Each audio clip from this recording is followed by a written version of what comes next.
Stop what you are doing. I mean it. If you have any of these 7 perennials in your garden right now, you have about 10 days to do one simple thing that takes 30 seconds per plant. Miss this window, and every single one of these plants will grow 3 feet taller than it should, flop sideways in the first August rainstorm, split open in the center, and look like a fallen mess for the rest of the season. Every fall, I watch gardens on my street turn into disaster zones in September. Beautiful borders that looked great in June become walls of leaning, flopping, broken stems by Labor Day. The owners blame the rain, they blame the heat, they blame the variety. It was none of those things. It was this one task they did not do in June, and the one that bothers me the most, the one I see in almost every yard, is the sedum. You know exactly what I am talking about. That ring of stems splayed outward with a bare hole in the middle. The sedum donut. Every August. Same thing. I'm going to show you exactly how to prevent that today. But first you need to understand what we are doing and why the timing is so tight. Professional gardeners have known this technique for over 100 years. The British call it the Chelsea chop because it happens the same week as the Chelsea Flower Show, late May in England, which translates to mid-June through early July in most American gardens. Your grandmother probably did it instinctively without knowing it had a name. She just pinched things back because her mother told her to. I have been maintaining perennial borders for over 30 years, and for the first 10 of those years, I watched my fall garden collapse every single September and assumed that was just what fall perennials did. Tall, leggy, floppy. I staked them. I caged them. I tied them to bamboo poles that looked worse than the flopping. Then a woman at my local garden club, someone who had been gardening since the 1950s, watched me wrestle a tomato cage around a clump of asters and said, "Honey, just pinch them in June." That was it. That was the entire instruction. And it changed every fall garden I have grown since. Here are the 7 plants. Do this today, not this weekend. Today. But before I name them, you need to understand what you are actually doing so it makes sense for every plant on this list. You take the top 1/3 of the plant's current growth and pinch it off or cut it off with shears. That is it. The entire technique is removing the top third. Here is what happens inside the plant. It loses its terminal bud. That is the growing tip at the very top of each stem, the bud that was sending the plant straight up toward 5 or 6 feet tall. Without that terminal bud, the plant activates every dormant lateral bud below the cut point. Instead of one tall stem, you get 3 to 5 shorter stems. Each of those stems produces its own flower cluster in September and October. The result is a plant that is 2 feet tall instead of 4, compact and self-supporting instead of floppy, and covered in 2 to 3 times more flowers than an unpinched plant. One rule, just one. You must do it before the plant sets flower buds. Once you can see buds forming at the stem tips, it is too late. You would be cutting off the flowers themselves. In most of the United States, the window is mid-June through the first week of July. After July 4th, in zones 5 through 7, the window is closed for the season. You wait a full year for the next chance. One plant on this list transforms so completely with a single pinch that the unpinched version and the pinched version look like 2 entirely different species. I am saving that one for last. The first plant on this list is the one almost every American gardener owns and nobody pinches. And it is the reason your mums never look like the ones at the garden center. Garden mums. Chrysanthemum. This is the plant that benefits more from pinching than any other perennial in a typical American garden, and it is the one most people never touch. Every fall, garden centers sell perfectly round dome-shaped mums covered in hundreds of flowers. You buy them, plant them in your border, and the following year those same mums grow 3 feet tall with bare leggy stems and a handful of flowers scattered at the top. They look nothing like what you bought. You assume you got a bad plant. You assume they are annuals. Neither is true. Those garden centre mums were machine pinched repeatedly during production. Every few weeks from early spring through midsummer, a machine rolled over those plants and sheared off the top growth. That is what created that tight dome shape. In your garden, nobody is machine pinching them. You have to do it yourself. Pinch every stem back by 1/3 right now. In 3 weeks, pinch the new growth back by 1/3 again. Stop all pinching by July 4th. What you will see in September is a compact mounded plant, 18 to 24 inches tall, covered in so many blooms you cannot see the foliage underneath. Instead of a tall floppy stick with 12 flowers at the top, you get a dome with hundreds. Garden mums are hardy in zones 5 through 9. They bloom from September through hard frost, and in full sun they will come back year after year, getting larger and more floriferous each season. This single technique is the entire difference between a mum that looks professional and one that looks abandoned. My neighbour across the street planted the same variety I did 3 years ago. Hers grow tall and fall over at Tribor. Mine stay in tight mounds. Same plant, same soil, same street. The only difference is 30 seconds of pinching in June. Asters. New England, asters. And New York, asters. If you have ever grown these, you know exactly what happens. They reach 4 to 6 feet tall by late summer, producing those saturated purple, pink, and lavender flowers that define September in the Northeast and Midwest. The flowers cluster only at the very top of each stem, and below those flowers is 3 feet of bare, woody leg, with no foliage at all. One rainstorm and the entire plant is on the ground. Pinch the top third of every stem right now. The plant will branch below the cut and stay around 2 to 3 feet tall, stocky, self-supporting, and covered in flowers from top to bottom instead of only at the tips. New England asters are hardy in zones 3 through 8, blooming September through October in full sun. The variety Purple Dome was bred to stay compact without pinching, but even Purple Dome benefits from one mid-June pinch. Every other aster variety absolutely requires it. And I should mention one plant later on this list uses a completely different pinching strategy than anything I have described so far. Not pinching the whole plant, just certain stems. That technique extends the bloom period by 2 to 3 weeks, and most experienced gardeners have never heard of it. Let me pause here for a moment. Those first two plants, mums and asters, are in more American gardens than almost any other fall perennial. If you only pinch those two this week and ignore the rest of this list, your September border will already look dramatically different from every other garden on your block. Two plants, 1 minute of work. That is the foundation. But everything I have told you so far follows one simple pattern. Pinch the whole plant, get a shorter plant. The next one does something more. Tall garden phlox. Phlox paniculata. This one grows 3 to 4 feet with those big, heavy flower heads, clusters of pink, white, lavender, or magenta that bloom from July through September in zones 3 through 8. Those flower heads are gorgeous.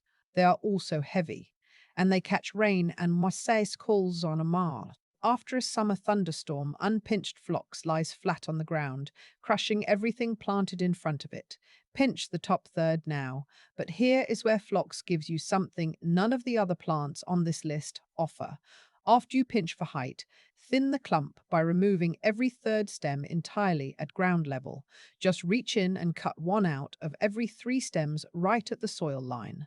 This opens air circulation through the remaining stems, and that air movement reduces the powdery mildew that phlox is notorious for. You know that white dusty coating that covers phlox leaves by August, the one that turns the foliage grey and crispy from the bottom up? That is a direct result of poor airflow in a dense clump. Moisture sits on the leaves with nowhere to go, and the fungus moves in. You are solving two problems with one June task: preventing flop and preventing disease. The flowers on pinched phlox will be slightly smaller than on unpinched plants, but there will be 3 times as many of them, and the foliage will stay clean and green instead of coated in mildew. My clump has been in the ground for 8 years. I thin and pinch it every June. It has never had mildew and it has never flopped. A friend of mine grew the same variety, 2 houses down, never thinned it, and by late August, phlox looked like it had been dusted in flower. Same microplant, same soil. The only difference was airflow. Now, with those first 3 plants, you have already upgraded your mental model once. Pinching is not just about height. With phlox, it became about disease. The next plant brings us back to a problem I named at the very beginning: sedum. Specifically, the variety sold as Autumn Joy, which is in almost every American garden. Botanists reclassified it as Hylotelophium, but every nursery label still said sedum, so that is what we Here is the problem. Autumn joy grows those thick, succulent stems topped with flat flower heads that start green, turn pink, then deepen to copper red by October. Beautiful from summer through frost, hardy in zones 3 through 9, full sun, completely carefree, until August. In August, those heavy flower heads get so top heavy that the stems splay outward from the center of the clump.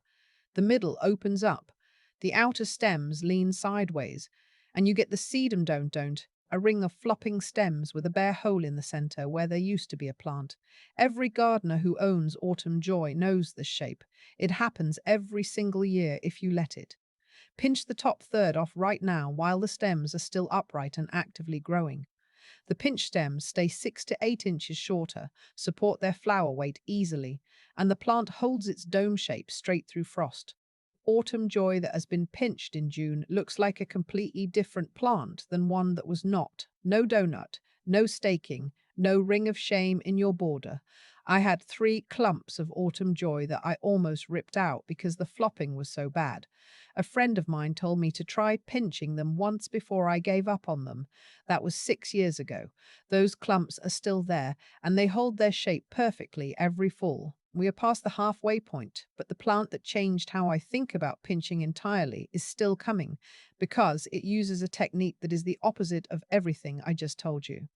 Everything so far has been about making a plant shorter and bushier by cutting the whole thing back. What comes next uses pinching to solve a completely different problem, and then after that, it uses pinching as a design tool. Joe Pye weed, Eutrochium, a native wildflower that produces those massive domed clusters of dusty pink flowers that butterflies cover from morning to evening. In a wild meadow, Joe Pye weed grows 5 to 7 feet tall without a problem because it has room to spread and wind resistance builds strong stems. In a garden border with rich amended soil and regular water, it grows that same 5 to 7 feet, but the stems are softer and the whole plant towers over everything, blocks light from whatever you planted behind it, and snaps in the first strong wind. Hardy in zones 3 through 9, blooming July through September in full sun to part shade. Pinch by 1/3 in mid-June, and Joe Pye weed stays at 3 to 4 feet, still tall enough to anchor the border, short enough to stand on its own without staking. The flower clusters will be slightly smaller but more numerous, and the overall effect is fuller and more proportional to a garden setting. If you planted Joe Pye weed because you loved how it looked at the nursery and then wondered why yours grew into something the size of a small tree, this is why.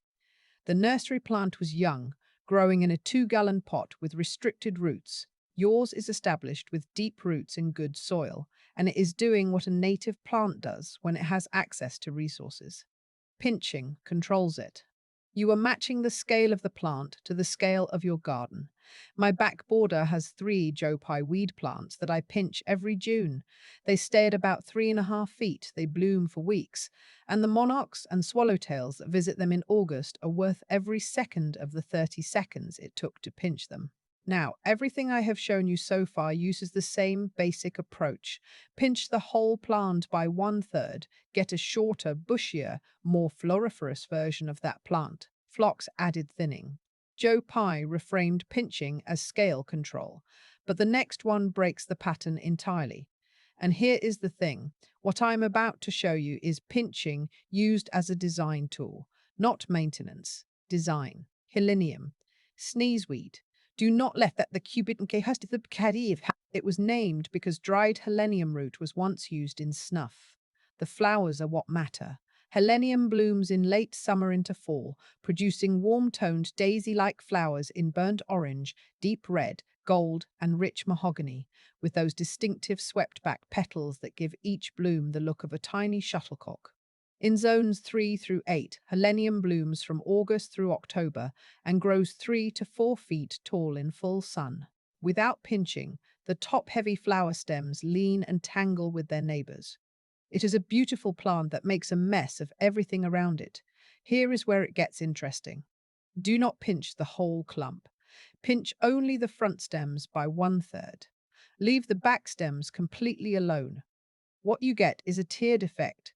The pinch stems in front stay shorter and bloom later because they need time to regrow and set new buds. The unpinched stems in back stay taller and bloom on their original schedule. The front row flowers 2 to 3 weeks after the back row. Same plant, staggered heights, staggered bloom times. Zero flop because the shorter front stems support themselves and the taller back stems have nothing leaning against them from the front. This selective pinching extends your total Helenium bloom window by 2 to 3 weeks. You turned one plant into what looks like a planned combination of two different varieties at two different heights. I learned this technique from a garden designer who had been doing it for 20 years, and when she showed me the result in her September border, I genuinely could not tell that the shorter Helenium in front and the taller Helenium behind it were the same cultivar. This is pinching used not to prevent a problem, but to create something better than the plant would produce on its own. Look, if you are someone who's been gardening for decades and you thought you knew everything about fall perennials, that Helenium technique is worth the entire time you have spent here. It applies to any perennial that blooms on a single flush. Pinch the front, leave the back, and you create depth and extended season from one clump. One plant left. And this is the one where the difference between pinched and unpinched is so dramatic, it looks like two completely different species. Boltonia, Boltonia asterides. It looks like a giant aster, and in good garden soil, it grows 5 feet tall with very little effort. The flowers are small daisies, white or soft pink, and when Boltonia is in full bloom from September through October, it produces hundreds of them, maybe thousands, on airy branching stems that catch the light in a way that makes the whole plant shimmer. It is one of the most generous fall bloomers you can grow. Hardy in zones 3 through 9, full sun. Here is the problem. An unpinched Boltonia at 5 feet tall is a leaning tower. The stems cannot support their own weight at that height. It crushes whatever is planted next to it. It leans on fences, it sprawls across paths, it earns the label of garden thug, and many gardeners rip it out after 1 or 2 seasons because they simply cannot manage the mass of it. One hard pinch by 1/3 right now in June keeps Boltonia at 3 feet, and at 3 feet, every stem holds itself upright. The hundreds of flowers that were dragging the plant sideways are now sitting on a compact dome of self-supporting stems. The unpinched version is a garden thug. The pinched version is a garden star. Same genetics, same soil. One 30-second task in June is the only variable. My husband helped me remove 3 Boltonia clumps from our side garden 8 years ago because they kept falling onto the walkway. I replanted Boltonia 2 years later because I missed those clouds of 4 flowers, and I pinched it that June. He walked past it in October and said, "That is nice. What did you plant?" He did not recognize it. Same plant he had helped me dig out. That is the distance between pinched and unpinched.